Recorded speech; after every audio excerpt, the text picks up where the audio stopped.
From Carnegie China, this is China in the World. Engaging leading scholars and former policymakers on China's foreign policy, evolving global role, and relations with Southeast Asia in particular.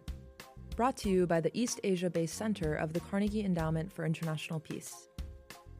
Hi, welcome to the special 5-episode series of the China and the World podcast from Carnegie China. We're looking at Southeast Asian perspectives on the People's Republic of China with Southeast Asian voices from Southeast Asia. My name's Ian Chong. I'm a non-resident scholar with Carnegie China and an associate professor of political science at the National University of Singapore. Hey everybody, welcome to the latest installment of the China and the World podcast. We've got Ngeow Chow Bing from the University of Malaya and also a fellow non-resident scholar with Carnegie China. And we also have Muhammad Habib from CSIS Indonesia. And we are here today to talk about the Belt and Road Initiative, something that I think has become quite consequential for us in Southeast Asia, especially as we relate to the PRC. So why don't you say hi and to our listeners and introduce yourself very briefly? Thank you so much. Glad to be here. Wonderful. Let's start with the big picture. From your perspectives, what role do you think the BRI has played in Southeast Asia broadly? Kevin, why don't you start us off? Right. Thanks, Ian. Well, I think overall speaking, China has made meaningful inroads and gains in securing a number of significant BRI projects in several, I think actually in the majority of ASEAN countries, I would say. Certainly we see China-Laos railway is going on. In Indonesia as well. The canal in Cambodia is being built. In Malaysia, the East Coast Rail Link is being built and will be completed by the end of 2026. And Thailand and Vietnam also are now aligning more with China in some of their infrastructure projects, whether they call it BRI or not in a way, but it certainly fit the purpose of China's BRIs. Of course, the major setback for China will be the Philippines. The current government has decided not to be part of it after having seen the deterioration of the relationship with China over the South China Sea issue. Myanmar, of course, with the coup and the uncertainties, I think the BRI projects that have been started there are now facing some uncertainties as well.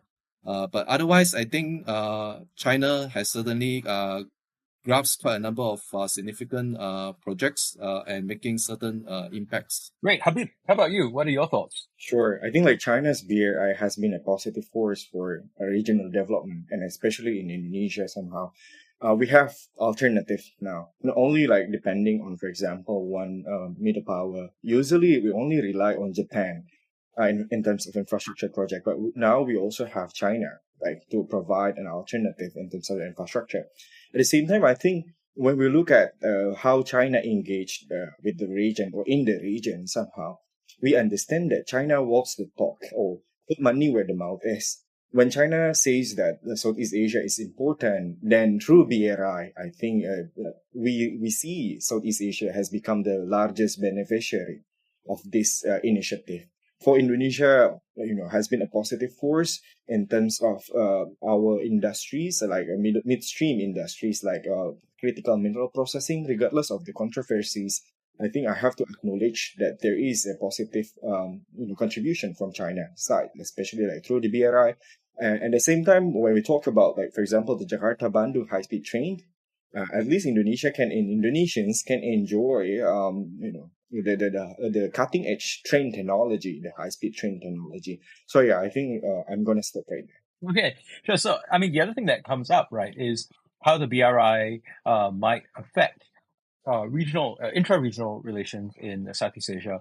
Chow Bing had mentioned earlier the canal project in Cambodia. That, of course, has created some controversy with its neighbor, Vietnam. So I guess apart from the Southeast Asia PRC bilateral dynamic, how do you think the BRI has affected relations between Southeast Asian states? Different projects certainly entail different dynamics. Most of the projects that are able to ensure stronger connectivity between countries that will foster greater flows of goods, services, people, and so on and so forth, generally will be welcome. But those projects that are seen as being much more benefiting one side more than the other or the neighboring countries, of course, that will create some frictions. I think like it really depends on whether like China's BRI projects will reshape the interactions between ASEAN member states. It depends on many factors, not only because of the China's BRI project. I suppose yes, to some extent, like because of China's financing this canal project to Cambodia, then it will have impacts for Vietnam. But Vietnam also has a strong relations in terms of party-to-party relations, with China, right? So they can also communicate the concern like to China directly. So there is a concern, but definitely there is also a mechanism like to deliver the concern, and it depends on for example, on the conditionalities of like the DRI projects, and also whether there is an alternative like to that BRI project. I think like that will reshape the game itself. Great, Chow Bing? Yeah. While as you mentioned, right, some of these BRI projects definitely will affect the relations among neighboring countries, especially they have cross-border implications. If for example, Malaysia and Singapore are agreeable about a high-speed rail, and if China is in the picture, then of course it will be part of the BRI project from China's point of view, at least. The China-Lao project has also implications about Lao-Thailand border connectivity as well, and Thailand in fact is now also aligning towards this railway project. So all these cross-border project in a way will have implications in terms of enhancing connectivities among neighboring countries. Well, of course, some of the projects are probably are being seen as much more beneficial advantages to one particular country, sometimes maybe not at the best interest of some of the neighboring countries. Of course, the Cambodia Canal being generally seen as the case at the moment. But I think a lot of these projects, we also have to understand that they are here to stay in the years and decades ahead. We wouldn't know what are exactly their implications and impacts in the years to come. And it's not sure whether we can say definitely that it is always positive or it's always negative. So the long-term bit, I think, is quite interesting, right? Because right now, or until quite recently, maybe as recently as last year, there was a lot of expectation that the PRC would be able to pour money into BRI projects. However, we also realize that the PRC economy itself is maturing. Its growth is slowing. So the PRC has moved the emphasis on the of its BRI project from these big projects to what they call small and beautiful. So what sort of effects do you think that this shift might have on BRI projects going on in Southeast Asia in future? Do you think that would change the tenor of anything? Any thoughts? About small and beautiful, I think like because of this slowdown in China, then China also becomes more careful in terms of financing big infrastructure development project, and they also try to change the narrative, right, like to align more with the global kind of like vision or like aspirations, like sustainable development goals. To some extent, they try to look more meaningful or engagement with regards to the global narrative as a pretext, to shift from big infrastructure projects to a smaller one, because they want to contribute more in terms of like this low-hanging fruit cooperation, something like that. And I think like it's still appreciated because I think the development financing needs like in the region is still massive. Regardless, so if like China cannot provide any more like in terms of like the financing for big infrastructure project, at least China can also help the Southeast Asian countries like to for example to transition to like a greener economy, or somehow like more sustainable somehow environment, among others. But what concerns me is actually whether like China's slowing economy will impact its behavior in regional hotspots, like in the South China Sea or like in the Taiwan Strait. I think we need to see what kind of like implications from the growing economy. I don't know. I mean, like if we look at the Indonesia's history back then, when the economies faltered to some extent, Indonesian leader tended to venture outside of the country, and then the confrontation with Malaysia back then was because Indonesia's economy faltered. And then we don't know yet about like what kind of implications China slowing economy, and then also its behavior in this regional hotspot. Chow Bing? Yeah, I think there are two sides to it, in a sense that it's true that today there are a lot more discussions about small and beautiful projects rather than large-scale infrastructure projects.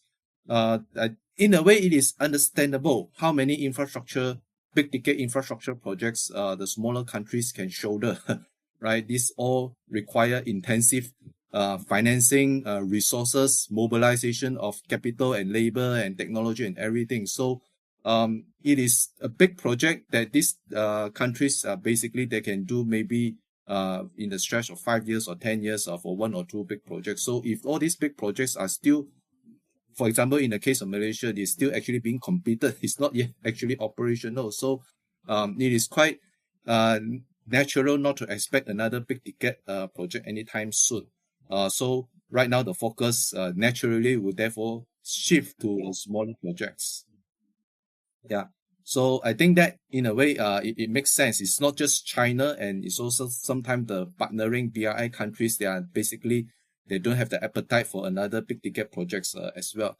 But on the other hand, I don't discount that there will also still be some big ticket projects that come out of the BRI, even though with its current phase of emphasizing those small and beautiful. It depends on the needs. It depends on the financing arrangement. If it works out, and if some countries feel that they need it, then I think it will still be possible to have one or two. Yeah. So on that note, I think one of the points that might be worth going over again is the fact that despite the BRI, all the attention on the BRI, if we look at official statistics from ASEAN, such as ASEAN Stat and the various national statistics, the foreign direct investment from the BRI, from the PRC, actually lags behind that of the European Union, that of the United States, and also Japan. It's a little bit above that of South Korea. So that picture sort of suggests that the BRI, in terms of its sheer value, isn't quite on par with several other sources. So, but there's still so much attention on the BRI. Why do you both think that's the case? Well, I think the nature of the BRI project sometimes is actually not investment. It's not FDI. Quite a number of them are contract projects. So they are not in a way pumping in money. They are of course going to use the resources, the supplies, the labors, the technologies, and everything. But sometimes it's not everything that will count as the foreign direct investment. So in that sense, it won't show in the numbers, but it will show in other statistics or other data. That's one. The other thing, of course, is that investments from the United States, the European Union, Japan have always been strong. They have always always come to invest in this region for many years and many decades. They have a very mature networks and mature business connections that will continue to reinforce the investment as well. So while China is picking up, and if we look at China's numbers alone, of course it is lagging. But if we put actually together China and Hong Kong, I think it is counted differently. Put together, actually China's numbers are also not that small. It's picking up very close, very fast together with these other major traditional investors in the region as well.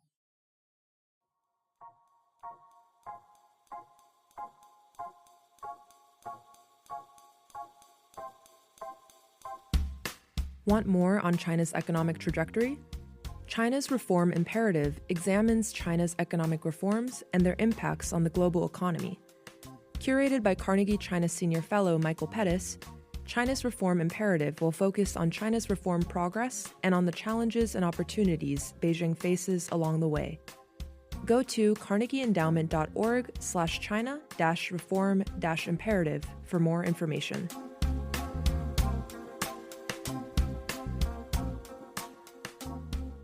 Yeah, the Hong Kong one is interesting because a lot of the capital coming from Hong Kong isn't just from China. Hong Kong is a financial hub, much like Singapore.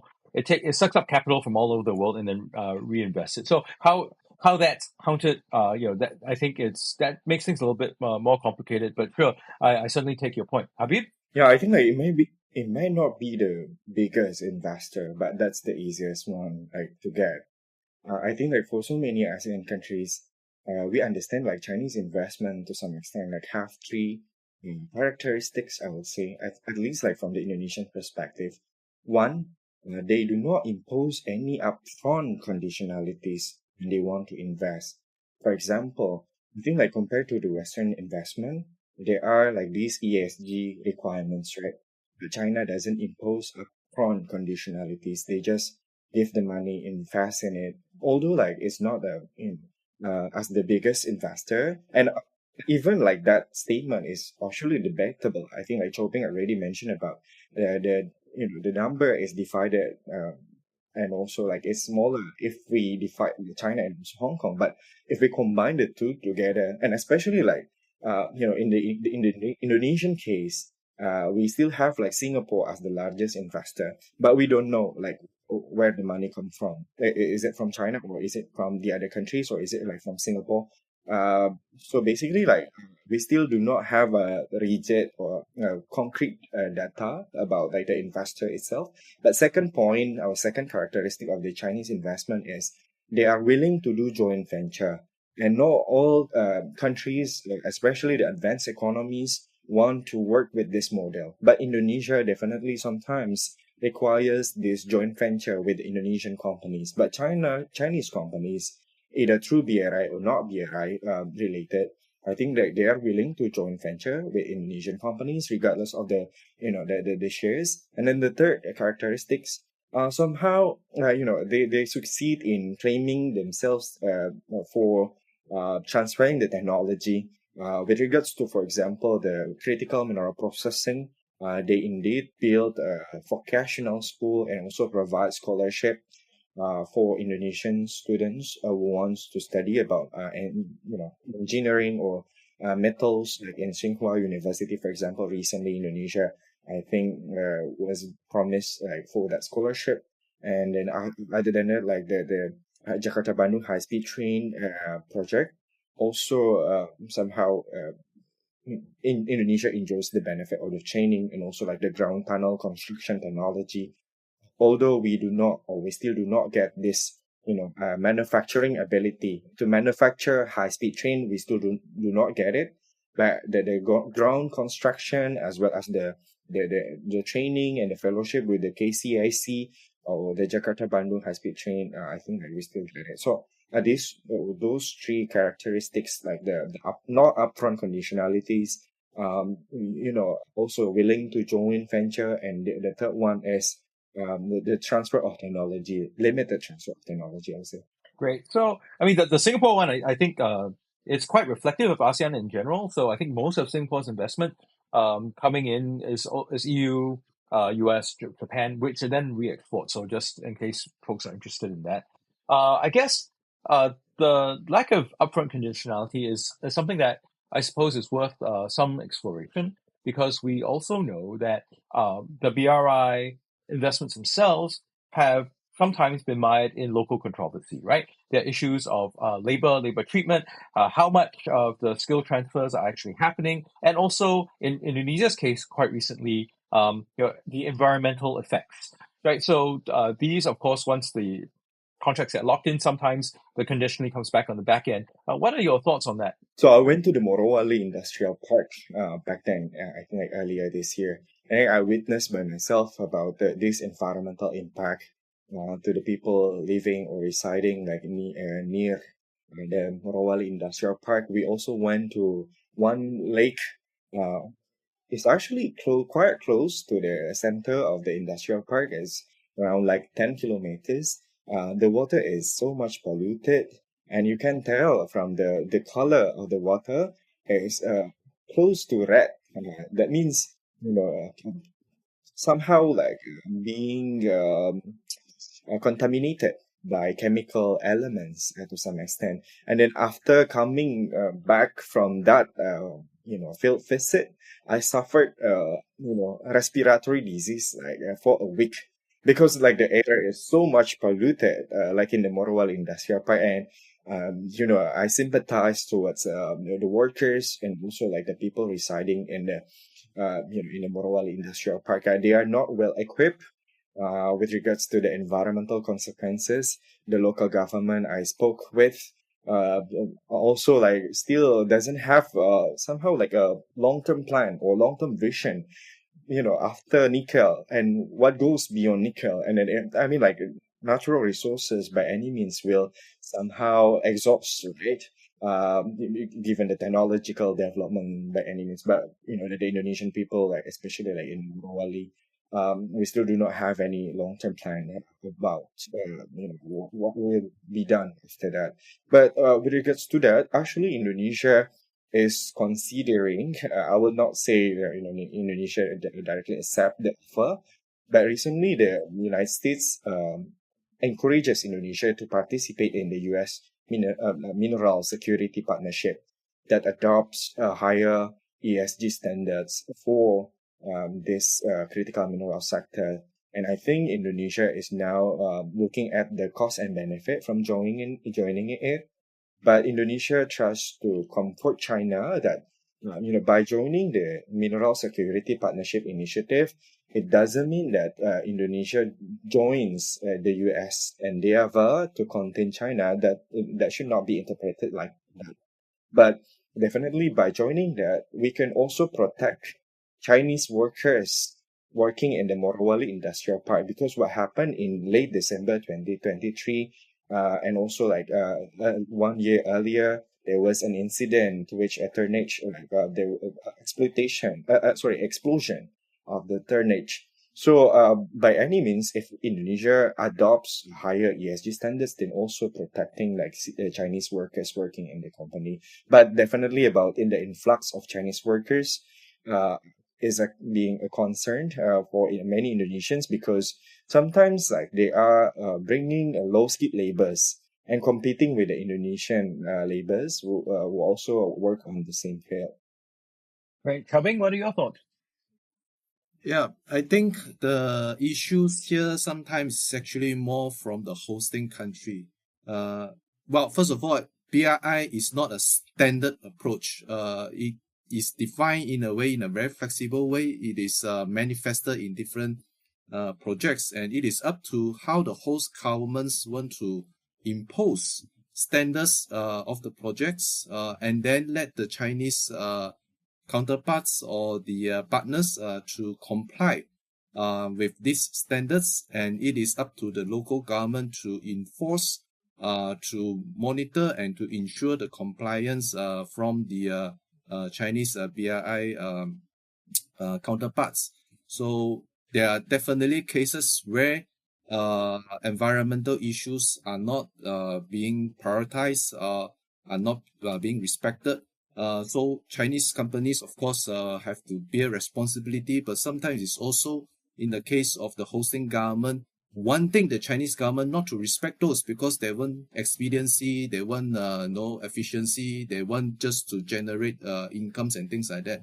So I think, therefore, we shouldn't just say that it is because the Chinese do things in a very lax way. It is also the hosting governments that have to ensure stronger responsibilities over the standards of this project. Well, having said that, I think it's also in China's own interest, as their BRI is evolving, to be much more aligned with international standards, even if they cannot align with the highest standards at the moment, but perhaps to be much more careful, to be much more respectful of certain minimum requirements, even if the hosting government sometimes they don't ask for those. I think it is for their own interest, because I think a number of BI projects that run into these issues have given them enough lessons that it is not necessarily good to to partner with corrupt local governments or local governments that don't care about environment and labor standards. So I think these are the lessons that they are learning, and I believe that the future BII projects will see the reduction of this kind of issues that are not complying with standards. I think, sorry, just to add a point, I think I agree with Chow Bing. It's unfair to put all the blame on China because domestic institution eventually matters. Especially, Indonesia has a lot of regulations with regards to the environmental and labor standards. But sometimes, local government, we know for sure the rent-seeking behavior is always there. As such, I think I agree with Chow Bing. China should pay more attention when it gets to monitor, the overseas companies working on resource intensive sectors, including like the private sectors one, because, China's state-owned companies, probably, Chinese government has direct control, but Chinese private sectors, they do not have a direct control with the Chinese government, but eventually, given this kind of situation, like in the hosting country, then I think it is the best interest for China to also look at how to monitor the consequences from the Chinese private sector's activities, like in overseas. So that brings up a really fascinating point that's in tension with something that we had said earlier. One of the attractions we've talked about is that the PRC doesn't come with preconditions in terms of its investment, right? But if what we're saying now is that, well, maybe some preconditions are a good thing. And I think if you look at whether it's assistance or investment from other sources, there's a reason why governance, environmental, labor standards are there. It's because of the past experience, past unhappy experiences with abuses, with damage in the environment. So in some respects, right, not having any preconditions may be a little bit of a risk. So that's something that I pose to you. I'd like to get your reactions on it. Chow Bing, why don't you start us off? I would say that is actually a good point as well, that when China become to export its capital, when China becomes a new player in a way, they believe that, well, they can kind of forge their own path. They don't have to follow everything that has already been standardized in many ways. But now I think they found out that, well, perhaps those standards they exist for a reason. But having said that, you should also realize that there are also sometimes feelings from the developing countries, not just feeling, the real issues that this kind of standards can also become quite rigid. It would certainly rule out the opportunities for many countries to receive loans, investment projects, and so on and so forth. So a little bit more flexibility is not necessarily a bad thing. And China, at least in the initial years of the BRI, they did provide that flexibility for many countries. But I think that need to be, therefore, a sort of a balance between adhering to certain standards and also allowing for certain flexibility in order to move forward what many developing countries require in terms of development financing and addressing their infrastructure needs. Great. Habib? Yeah, I think like the conditions are important, but I think I also agree with Chow Bing. The flexibility is still needed given the situation in developing countries, including Indonesia. Somehow, like the conditions are expensive. Expensive not only like for the politicians, because like politicians basically, hate anything new that probably like will shake their position, something like that. But politicians tend to dislike the idea of reform. Politicians only have like 5 years to rule and also like to run the country to some extent. As such, I think the balance between the costs from the preconditions and also like the benefit of following like the preconditions will need to be in place equally. Sometimes like the problem about non-China's investment, the preconditions come first, but the benefit that will be enjoyed by the politicians come so long, like probably like go beyond like their terms, and they kind of see that as an incentive, like to follow the preconditions. As such, I think like the flexibility really matters here. Yeah, that's a great point. We talked a lot about politicians and elites, but how do the public see the BRI? How do they see the PRC because of the BRI? Chow Bing, why don't you lead us off? Well, I think sometimes it actually depends whether the BI projects have been completed and up and running. I think the perception, I don't know, but I think the perception in Laos, Laotian people certainly now will be much more affected, perhaps positively for what I have read, maybe some negativities, but once the Lao China railway operations is beginning and people to start to see the flow of the peoples and good and generate the economic activity and so on and so forth. In the case of Malaysia, the East Coast Rail Link, the construction, as I mentioned just now, is still ongoing. It has already created the economic impacts in terms of local employments, technology transfer, and so on and so forth. But for people to realize finally whether it is a useful project or is a white elephant project, right? It's only after it start being operational, then I think the perception will shift in either way. But I think BRI is not the only factor in terms of Southeast Asian public perception towards China. Other issues certainly matter more. I think no matter how much infrastructure connectivity between, let's say, China and Vietnam, because of the South China Sea issue, there will always be a certain guarded attitude towards China among Vietnamese people and public. That's same with the Filipinos as well. So I think it's not the only factor. It can affect definitely, but not the only factor for the perception towards China. Great. Bib? Yeah, again, I think it really depends on the BRI project. When we talk about, for example, the Jakarta-Bandung high-speed train, for some people, they celebrate the project because it offers an alternative, like for them to commute between Jakarta and Bandung. But for others, like for example, those who reside close to the Morowali Industrial Park, they feel like the influx of Chinese workers are taking over like their jobs and also like creating like this somehow environmental damage and also pollution and so on and so forth.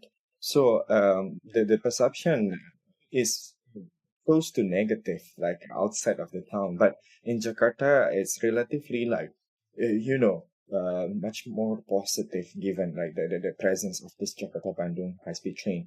But again, I think the historical baggage also matters here. The BRI, regardless of how many projects and also how significant the BRI projects to the country, I think like the historical baggage we have, like with regards to Indonesia-China relations, should not be ignored. We have a long-standing, I think, like perceptions about that historical baggage.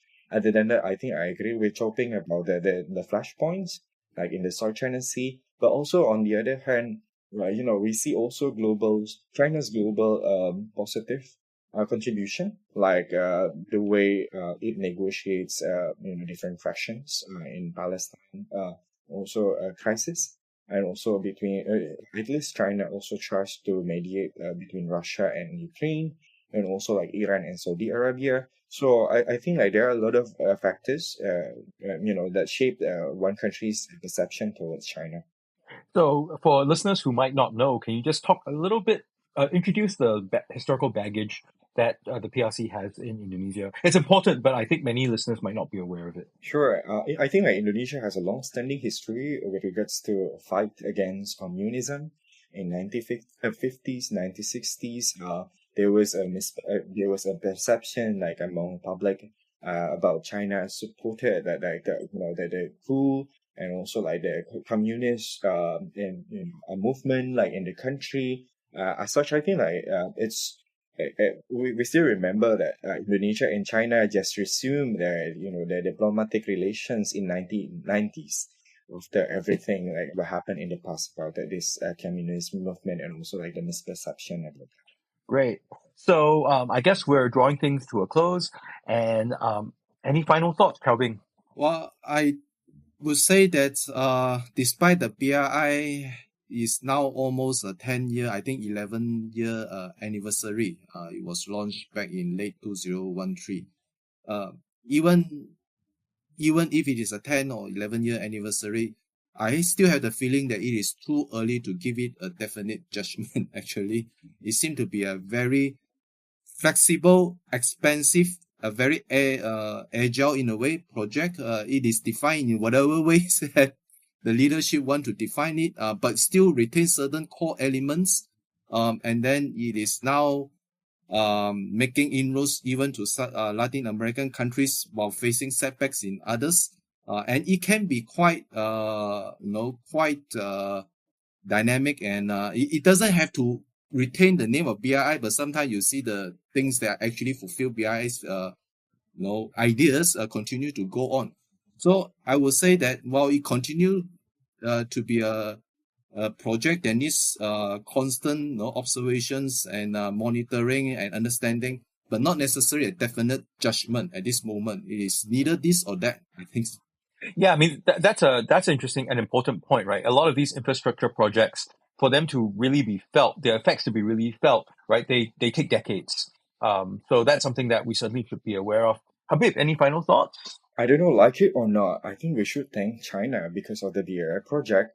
I think more, powers look at the Southeast Asian region like to offer the alternatives, right? For example, the European Union talking about the Global Gateway Initiative, or the partnership for global infrastructure, and among others. So because of China's BRI in Southeast Asia, now more countries are interested to compete and also to offer alternatives for Southeast Asia. As such, I think like Southeast Asia is being benefited, not only because of the Chinese money, like through the BRI, but also because it draws attention from all, major powers around the world. And I think that it also happens to other regions as well. So I think the expectation from Southeast Asia, definitely, China will improve like the BRI in terms of its quality, because quantity matters, but what is much more important for this growing economy, definitely about the quality, because we want our growth sustainable and also long term, not only for this generation but also other generation beyond that. So again, I think Indonesia enjoys like the benefit that the BRI offers, but there is still much room to improve. Right, yeah, that's an important point too, right? That some states see the sort of competitiveness that the BRI has introduced as a means for them to benefit from different sources. So I mean that I guess puts a more optimistic spin on things. But that of course assumes that the competition among major states don't take a turn for the worse. So lots of food for thought. Thank you both so much for joining us for this recording. I hope for our listeners you've taken away something from how people in Southeast Asia might look at and understand the Belt and Road Initiative, this 10, 11-year-old project now, put forward by the People's Republic of China. Thank you all so much for joining us. Thank you. Thank you. Thank you for listening to the China and the World podcast, a production of Carnegie China, the East Asia-based center of the Carnegie Endowment for International Peace. Views expressed are those of the host and guest panelists, and not necessarily those of Carnegie China or the Carnegie Endowment for International Peace. Subscribe to the China and the World podcast on popular podcast platforms such as iTunes, Stitcher, or wherever you listen to podcasts. Learn more about Carnegie China at carnegiechina.org. Tim Martin is our audio engineer and producer, with help from Heewon Park and Wan Yi Du.